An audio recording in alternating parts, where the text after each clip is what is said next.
Alright, so we are down in the very messy computer room slash museum that is right now not a total catch-all, but it's not been fully cleaned up after I moved my work area back upstairs. So this is one of my projects that I'm working on. Currently I am getting the software and big box collection cataloged. I don't have a whole lot left, just what's over there. So we're working on that. And then I've got the Apple IIe down here. Got the Mac Mini and the XT. And the problem is that I just don't have a lot of desk space. And until I have the money to get a couple more desks in here to bring us back across the back, I need to come up with an alternate. So what I'm gonna do is build out the bookcases here to support one system each on the fixed shelves. And also, I'll tell you, one of the reasons that I much prefer the Target branded 5-shelf bookcase over Walmart is because Walmart, the bottom is shorter than the top and you don't get an even distribution, whereas the Target ones have the fixed shelf in the middle, which A, makes it a lot neater, but also gives you equal amount of space at the top and bottom. So that gives a little bit less wasted space. So first thing we need to do is get some definitive measurements. We are 23 1/4, 23 3/4. The Walmart ones are a little bit bigger, and this should be another 23 1/4. Yeah, close enough. 23 1/4. Now the other thing is going to be, oh yeah, we're good. So let's go upstairs. So what I did, I went down to the Big Blue Home Improvement store and bought 3 2x2 sheets of plywood, and we're going to cut them to fit and then paint them black, and then we'll screw them into the fixed shelf, and that should be more than enough to hold.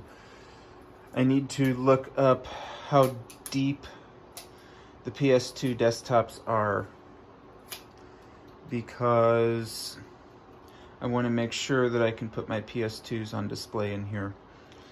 Because I've got the 2E, the 5160, I want to get a 5170, I'm on the lookout for an AT, and then I've got the real Model 56 and the Franken PS2 35.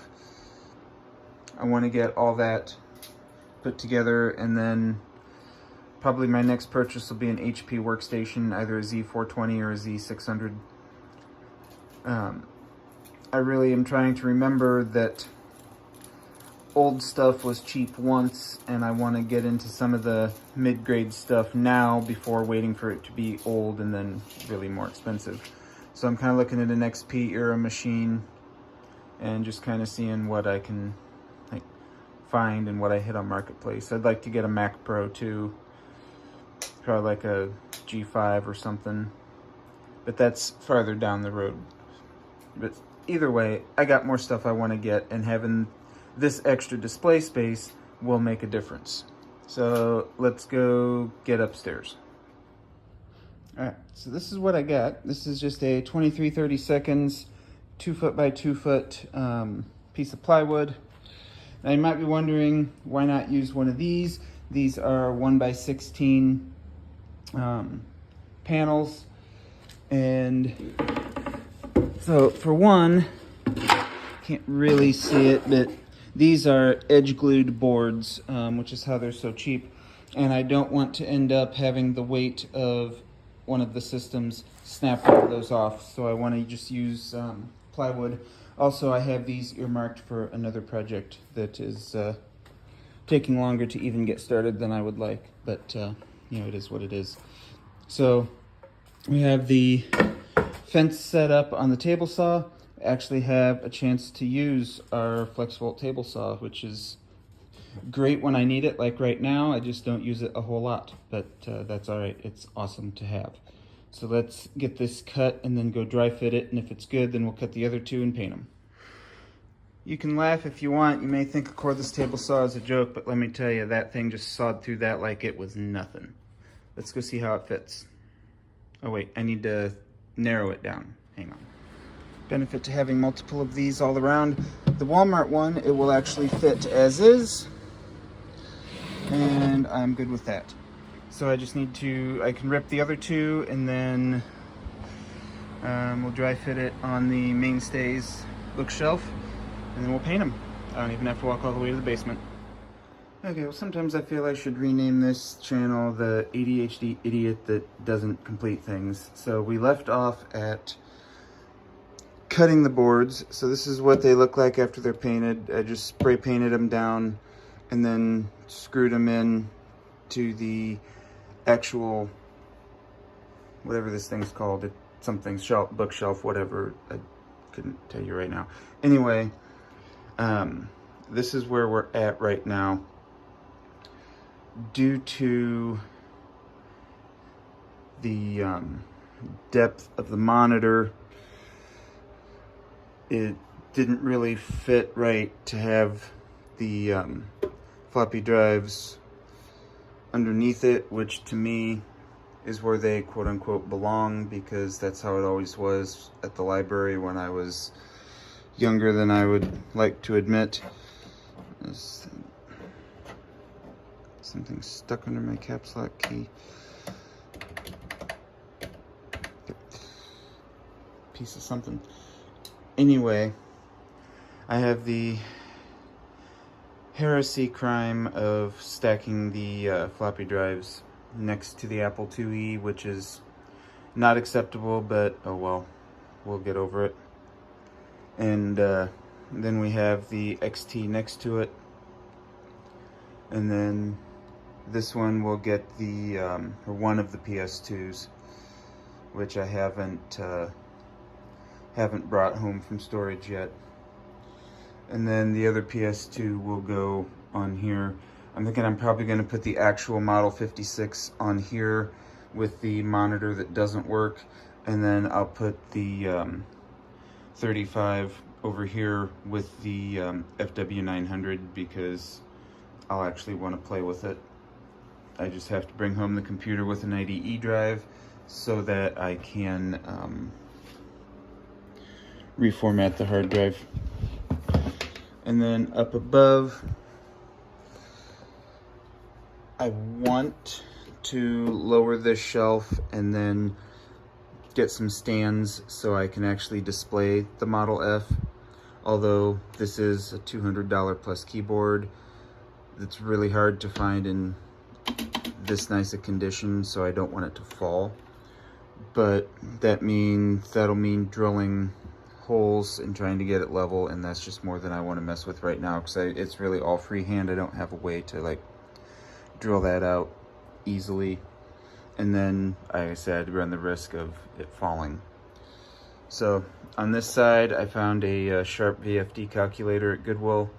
Haven't done a video on that yet. I should. So we've got it's kind of how we're setting this stuff up. Above it is the IBM manual collection, which I try to buy those when I find them reasonably. Like, I'm not going to spend $100 on an IBM binder, but if I can find something for $20-30, it's usually a go for it. I do have a couple other really cool things that I am working on trying to procure. If I do, then this will end up getting shoved to the corner, because I will have something going right there. So we'll see how that goes. And then the last thing I really need to do down here is finish cataloging the big box games. I need to move my, I'm not gonna have room for all of Windows up here. I need to move the rest of my operating system collection. We'll figure it out. I need to cut down some more shelves to fit on the Room Essentials shelving. They're just a little bit narrower than the mainstays. Probably a smart thing to do would probably be to just stop at Lowe's and get a 6-foot shelf that I can then just cut down. Because I don't want to cut my mainstays shelves, because then I don't have those if I want to move things around. I'm out of space up front for baseball card binders, so there's some of those down there. I will probably just move operating systems over to next to the Apple software. Okay, so pretty much like that. And then I've still got plenty of room down at the bottom as well, so I'm pretty happy with that. So we just need to get this stuff cataloged in and shifted around. This shelf will need to come down a little bit to let the bigger boxes in. This shelf can be moved. That will probably go upstairs to the actual book storage shelves. And then I'll cut some more for down here later, and that'll be all good. And then I get to cleaning up this mess. That'll be fun. Okay. So I'm going to actually wrap this project up. It's a very rare thing, may not see it again for a while. Actually completing a project. Actually, I have the music project that's almost done that I need to go wrap up too, and I got a lot of Legos I need to build. So, but this is where I'm at. So thanks for watching, and keep on collecting. Never miss a deal.